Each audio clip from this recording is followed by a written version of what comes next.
Voltando a falar do PT, a ordem nacional do partido a impedir a reeleição de Ciro Nogueira.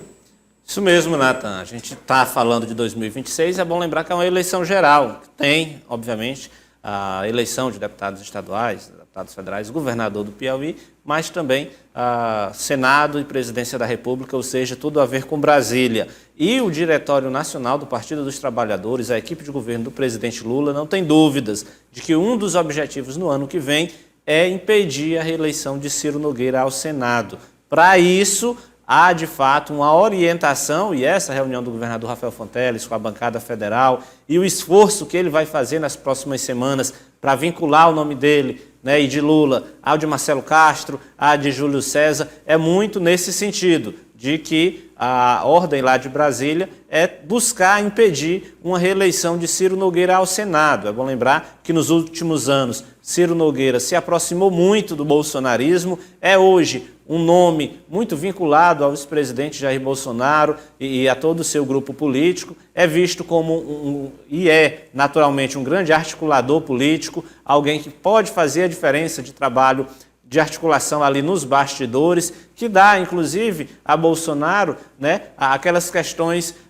de governabilidade, porque é um nome que transita muito bem no judiciário, nas outras esferas ali de poder e traz, naturalmente, uma preocupação a partir do momento em que se torna um opositor ferrenho ao presidente Lula. É bom lembrar que aqui no Piauí, Nathan e Ezequiel, lá em 2010, a gente teve um esforço nesse sentido, porque a gente viu ali que vinha de Brasília aquela decisão para buscar impedir uma reeleição tanto de Mão Santa como de Heráclito Fortes, que à época eram adversários ferrenhos de Lula, né? E agora a questão se repete para 2026, o Diretório Nacional e a equipe de governo do presidente Lula entendendo que o ideal é impedir uma reeleição de Ciro Nogueira. Uma vez ele fora do Senado, naturalmente ele perde as condições de articulação e de fazer uma forte oposição ao governo do presidente Lula. Isso ajuda a explicar o esforço que o próprio governador Rafael Fonteles deve fazer no sentido de dizer que na base aliada os candidatos ao Senado são Marcelo Castro e Júlio César, por isso que ele vai cobrar cada vez mais dos deputados estaduais, dos deputados federais e dos prefeitos um alinhamento integral com essa base governista.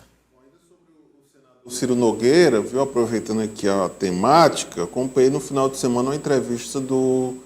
também senador Flávio Bolsonaro, filho mais velho do ex-presidente Jair Bolsonaro, que disse que Ciro Nogueira é o nome ideal, na avaliação dele, para ocupar o posto de vice